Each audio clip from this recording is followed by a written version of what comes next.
Welcome, welcome. This is the Enlightenment Show, and I'm your host, Laurie Schoenfeld. This is where Chicken Soup for the Soul meets the artist way with Nancy Drew. Our guest today is Winnie M Li, author of Complicit. We're going to be chatting with her today all about her domestic thriller and why she thinks it's important for us to be seen and heard. Welcome, Winnie. So excited to have you joining us today. Hi, thanks for having me on your show. Absolutely. It is summertime. What is a favorite summer treat that you enjoy? Movies. I mean, it's obviously very linked to Complicit, but yeah, I mean, this time you get all sorts of quite silly but fun and entertaining blockbusters coming out in the cinemas, as we say over here in the UK, or the theaters. So yeah, a treat for me is just going to the theater, getting the air conditioning blasting, having the popcorn, and just sinking into the seat and watching 2.5 hours of explosions and car chases. And for me, that's kind of the ultimate escape. I love it so much. Are you a preview? Do you like to see all the previews before the movie kind of girl too? Yeah, I mean, I think it's a dangerous territory because I'll obviously watch the trailer and the previews, but you do, and then like part of me is always curious and reads the reviews, but then you don't want to start reading, and the reviews are pretty good at not revealing kind of plot twists and stuff, but if you start reading the commentary that other people are writing post reviews, then that can like kind of spoil a few things. So yeah, no, I like watching the trailers and reading the reviews. Then I see the movie, and then afterwards I reread every single review basically. So yeah, but it's a fun time of year just because you do get these kinds of movies out, which are quite entertaining, kind of silly, but also quite fun. Yes. Do you have a movie that you've been looking forward to or that you've already seen this summer? I've seen most of the non-superhero blockbusters that are out. Um, and then I'm looking forward to the fifth Indiana Jones, even though, reviews have been lukewarm, but, there's a special place in my heart for the Indiana Jones franchise. So even though I know it's not perfect, it's never going to live up to like the first three, it is going to be fun, I think. So yeah, so I'm looking forward to that one. There's nostalgia there for sure. I'm with you, Winnie. Yeah, Mhm. there's definitely nostalgia. And I think from what I've read, they kind of tackle the issue of Indy's age quite boldly. Indiana Jones is six, I think he's 70 in the series, obviously, at this movie, and like Harrison Ford's obviously in his 80s, but they don't shy away from trying to like show that he's old and dealing with issues of mortality. So yeah, no, I give them credit for that. Mm-hmm. Absolutely. Can you share with our listeners and viewers what Complicit is all about? Sure. So I see you've got like the hardcover behind you. This is actually, oh, turn it this way. This is the paperback. So it's a different cover. There's similar elements to it, but if you see, there's obviously a film reel along the side here, which is going up in flames. And yeah, Complicit is, I think you called it a domestic thriller. I'm not sure why my publisher has called it that, but it's often called a kind of a workplace thriller, or more specifically a film industry thriller, because it's set in the film industry. Yeah, and it's basically about a young woman named Sarah Lai who starts working in the film industry in her 20s, but the kind of the present day story, the frame story, as we would say, is when she's in her late 30s, she's in 39, no longer working in the industry, kind of quite bitter, teaching screenwriting at a no-name college, and she's approached by a New York Times journalist who has a few questions about a male producer she used to work with 10 years ago. So it kind of follows her as she recounts what happened as she starts out in the film industry with these kind of dreams of making movies, and then obviously she runs into a lot of inequalities and injustice in terms of how the industry is run. There's particular obstacles out there for young women and young women of color, and obviously it kind of touches on Me Too issues as well. So yeah, so in some ways it's very much about the industry and what it's like to make a movie, but it also touches on these issues of inequality that I think we find in many parts of our world and our society. Yes, Complicit has a lot in common with your personal experiences within the industry. When did you decide that you wanted to write this book? So just to give you the timeline, so autumn 2017 is actually when the present day story opens, right? And if we remember what happened in autumn of 2017, all the Weinstein allegations were appearing in the New York Times headlines and kind of throughout the media world. Yeah, that wasn't a surprise for me because I used to work in the film industry in my 20s. And, I mean, Weinstein was well known for his behavior. Certainly that kind of behavior towards young women, the sort of like sleaziness towards young women is pretty endemic in the industry. So I wasn't surprised. Many other people who, I knew through work weren't surprised either, but it did cause all these shockwaves. And I just remember people saying, I don't understand if he was so well known for treating women this way. Why was he able to get away with it for so long? I remember thinking, well, clearly you've never worked in the film industry before. So I decided if I was going to tackle the subject matter, which is, very weighty and needs to be handled in the right way, it should be done in a way that really brings to life what it's like to work in the film industry and what it's like to kind of go in as a young woman with no connections and try to work your way up and just find that there's a lot of inequality and kind of injustice in terms of who gets the opportunities, who gets credit, who gets paid, all that kind of stuff. So yeah, I kind of realized by, late in 2017 that I wanted to write this book. But I was only going to do it with this frame story of the journalist trying to seek out the truth. And then I sat down to write it in summer of 2018. Mm-hmm. You and Sarah were walking different paths, but similar paths in this book. What did you learn from her when you were writing Complicit? I don't know if I learned. I mean, do we as authors, do we learn anything from our fictional characters? I don't know. I like, people often say like, oh, how much of you is in Sarah Li? And, and I think, for most novelists, certainly it's only my second novel, right? So I think most novelists, your early novels are going to be quite autobiographical. So ask me in like 5 novels and hopefully, at that point, the protagonist has no similarities to me. But yeah, I think for me, it's, as novelists, we come from a place where we want to, bring to life a character's point of view and try to make their behavior make sense. And so that's easier if you can understand what these characters are doing and why they're making these decisions. So I would describe Sarah Li, as being kind of a more ruthless version of me. Certainly I was, that passionate and enthusiastic about film, but Sarah makes some choices which she regrets later on in life. The title is called Complicit because she's wondering if she was ever complicit in helping a certain male producer abuse young women. So I would call her a more ruthless version of me. What have I learned from her? I mean, I kind of learned from her things that I'd sort of already known, which is that I'm glad, as much as I miss working in film, and I used to work as a producer in my 20s, I am also glad I'm no longer working in that industry. And sometimes, like, all the hassle, all the hustle isn't necessarily worth it if you're working in a workplace which is quite flawed. So yeah, I think, I don't want to give too many spoilers away, but by the end of the novel, she's meant to have come to some kind of resolution or be a little bit more at peace about where she is, because when the novel opens, she feels quite robbed of no longer having that film career because of things that happened to her in the past. And by now, in the present day, she's like, okay, maybe I didn't want that career to begin with, or maybe I did, but I see it now with hindsight and a bit more maturity that it was a flawed workplace. So for me, and I am a victim of sexual assault myself, I was kind of channeling a lot of my own sense of bitterness and loss about no longer having that career in film, but then also realizing, it's a misogynist place to work. There's other ways to love film and be involved in it and engage in that art form without actually having to be working in that industry as directly. Mm-hmm. I love how you mentioned, Winnie, that you were channeling some of that grief and loss that you were feeling. Was it cathartic for you and healing to be able to place that into the story?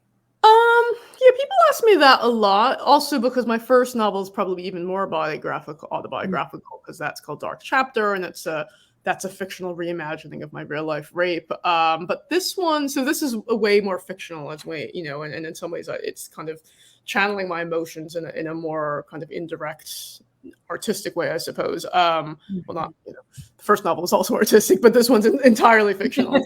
But I suppose, yeah, for me, I always kind of feel like writing the novel puts a lot of questions you have to rest, but there is a certain element of catharsis and healing and recovery that needs to happen before you write the novel. So yes, the novel is almost like an artistic or fictionalized kind of take on your own catharsis, if that makes any sense. So I probably, in some ways already, and a novel isn't written like that, right? It's a few years process for me at least. So the process of writing a novel probably does allow me to kind of rehash some of these issues and my own thoughts about it. But yeah, I think by the time I'd written the novel, had already found another career, and I decided I'd want to be an author. So there is something kind of quite creatively rewarding about being a novelist that the job I had in film wasn't, right? Because I was kind of was helping to enable somebody else's creative career as an aspiring producer. So yeah, I mean, I think it helped me address some of those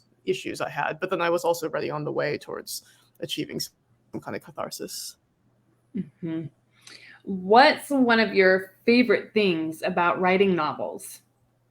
God, the fact that you can write anything, right? At least in the first draft, right? So the first draft, it's like a blank page, it's a blank canvas, you can do whatever you want, right? So, and it can be silly, it can be a completely harebrained idea, but I think I love the challenge of being like, okay, can I do this? Let's have a go and see what happens. And sometimes it doesn't work, and if it doesn't work, like, that's fine, right? But at least you tried.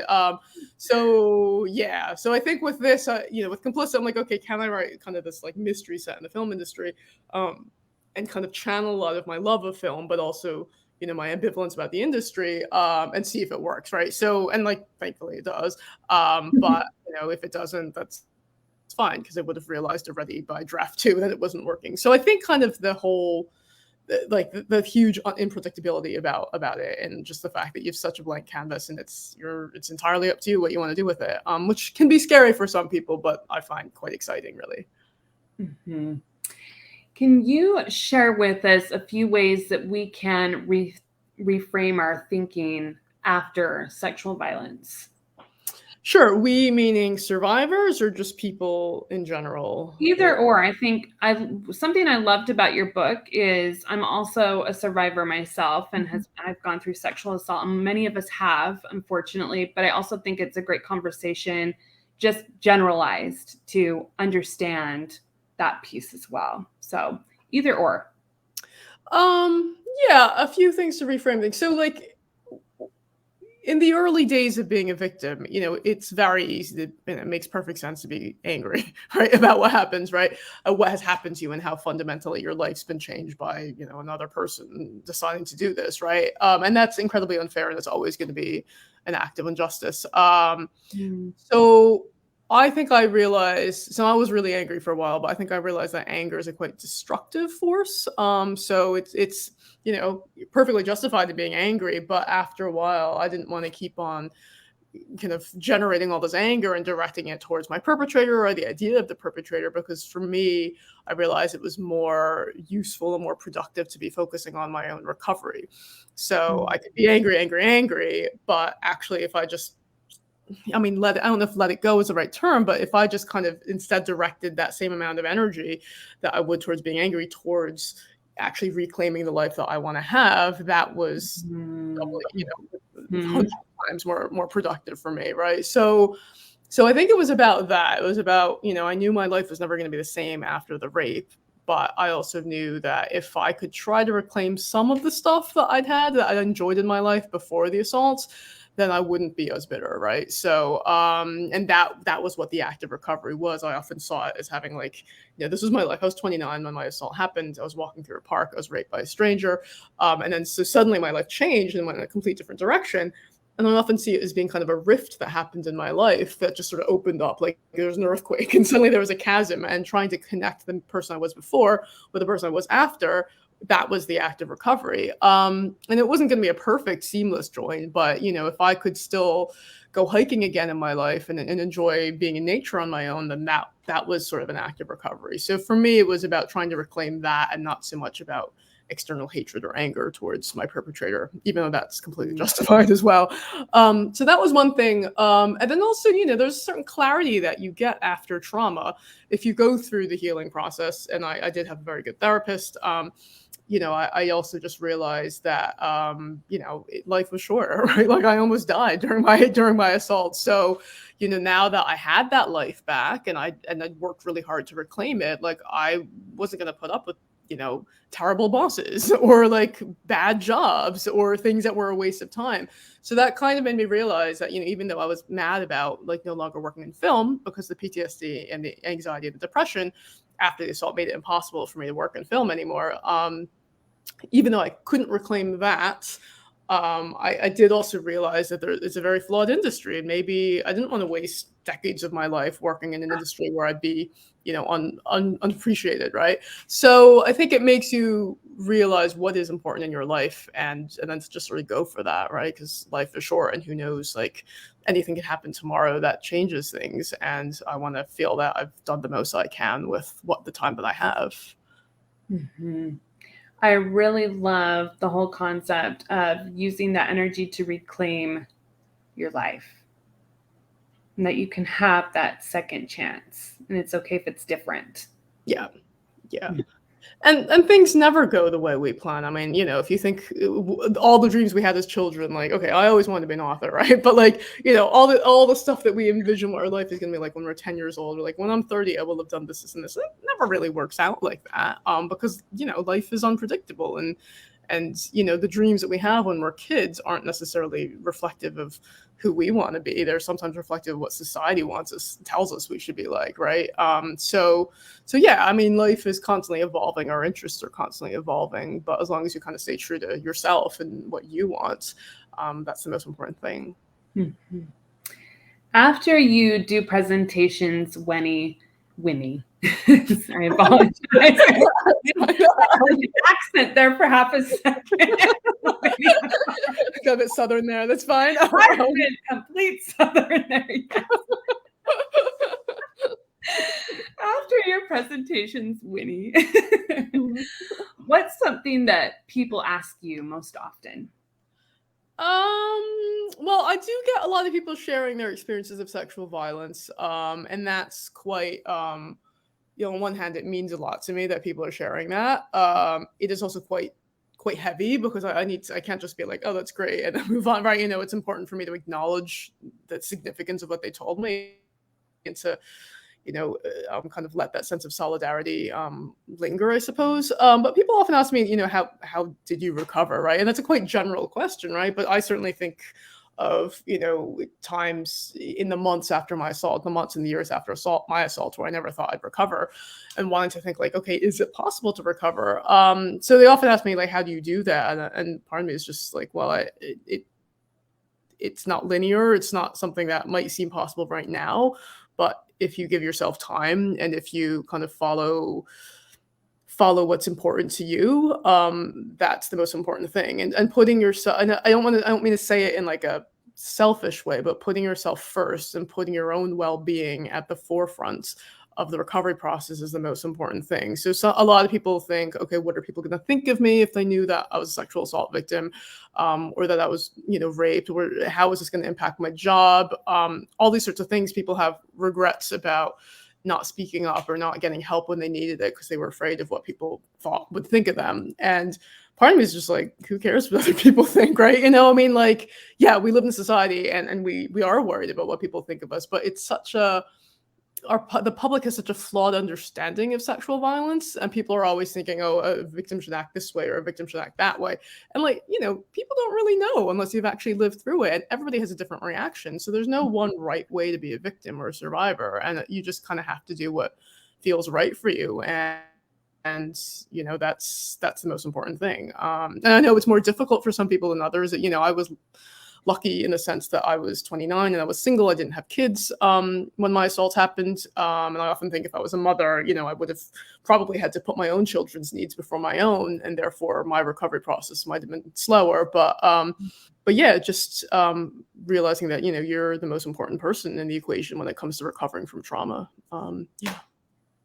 Thank you for speaking to that everyone's experience is different. Yeah. And really honor what that looks like for you individually. It's Yeah. so important. Yeah, exactly. Yeah, and some people like often people say like, "Oh, I can't believe you're so open about it," and like, I don't expect other people to be as open about their own experiences. But for me, I'm just like, well, whatever, right? But like other people can handle it in whichever way they want. But it's important that they're handling in a way that they think that's true to themselves and their own values. Mhm.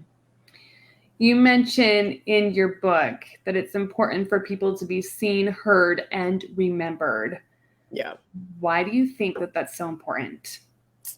So that line comes, I think, probably towards like the very last scene of the book, and again, it's in the context of the film industry, but obviously, you can interpret that more broadly within the context of the issue of sexual violence. But in terms of the industry, I think, there's a recurring kind of motif in Complicit about Sarah not getting the credit she deserves, or putting so much effort and energy into making this movie, but like never really being recognized, right?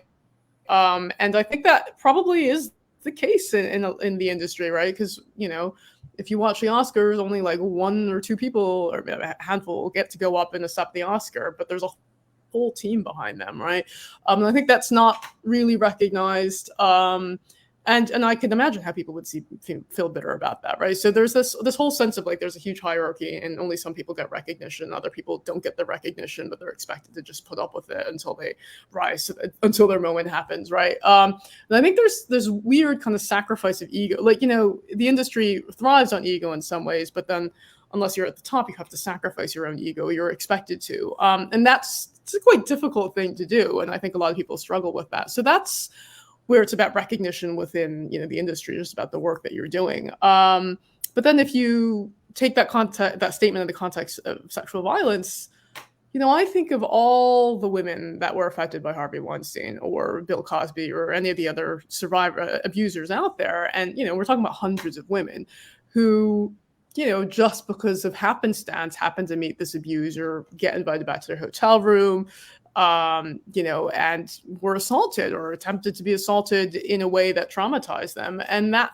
left marks on their lives and their careers. And most of those women never really went on to recover their career if it was headed in a certain direction. Many of them, suffered trauma and probably left the industry in some ways.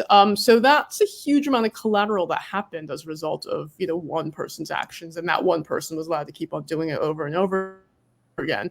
So I often think, that's why the book is dedicated to all whose lives were, what's the actual term, the actual phrase, dedicated to all those whose lives were affected, whose careers were diverted, and whose voices went unheard. So the book is told from the viewpoint of Sarah, because she's meant to sort of represent all those women out there, most of them unnamed, whose lives were affected by an abuser, and who never got that recognition, who like suffered financially and professionally in all sorts of ways.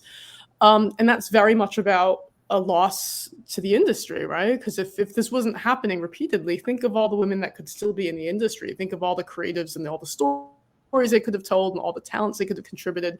And none of that got to see the light of day because this abuser decided to do that to them and they left the industry. So for me, that's very much about, yes, it's a loss for that individual victim, but it's a loss for us overall if it's not a safe or inclusive workplace and people just leave and we just end up watching the same superhero films over and over again, right? So that's why it's important for those talents to be recognized, but those voices to be heard as well. Otherwise, we're a poorer society as a result, a culturally poorer society.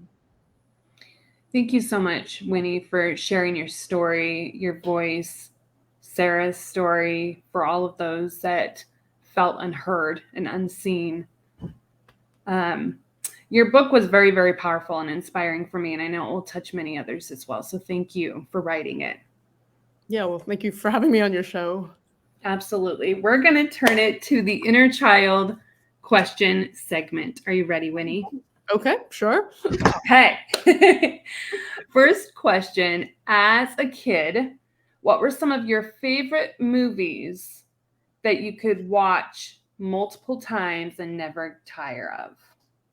So it's probably movies that a lot of you are familiar with from your childhood. So The Wizard of Oz, for sure, it still is. And there's a running motif in Complicit about the Wizard of Oz and how it whisks you away to this fantastical world, but also a dangerous world. The Sound of Music, The Little Mermaid, the animated version, obviously, because at a certain age where it was the animated version. Um, yeah, and so those are like very populist films, right? I mean, I didn't get into watching art house films until I was a bit older, but probably those, like pretty much any animated Disney movie would do it for me, because they were, quite classic. Beauty and the Beast is a fantastic film, probably the best of that era. Yeah, and of course the Star Wars films, right? And now, of course, like most of those franchises are owned by Disney, but yeah, those were like the big populist escapist films that completely swept me away as a kid. Mm-hmm.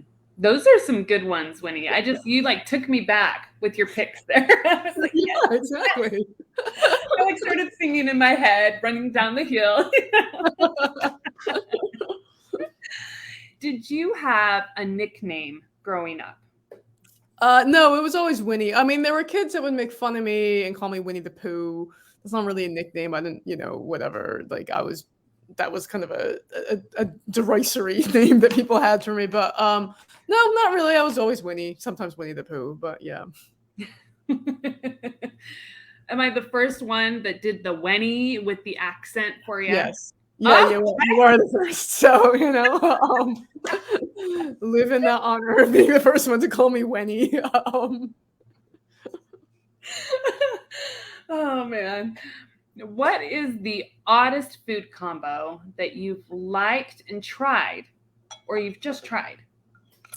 But liked. Okay. I mean, so the oddest food combo, and I didn't like it, and I have no idea who came up with it. I was at an academic conference once, like decades ago, and the only thing I remember from the conference was this food combo among the hors d'oeuvres that were sold, and it was like peach halves of peaches with like tuna in the middle.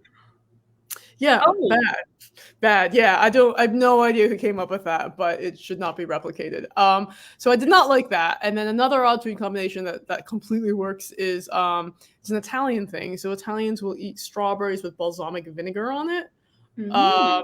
Yeah, and that totally works. There's something about the clash between like the tartness of the vinegar and the sweetness of the strawberries where it's like you cringe at the concept and then you have it and you're like, okay, I can see how this is a thing. So yeah. Because that kind of reminds me of like a fresh fruit salad with the vinegar a little bit. So I didn't know people do that. Do people do that? They have like fruit salad with vinegar on it?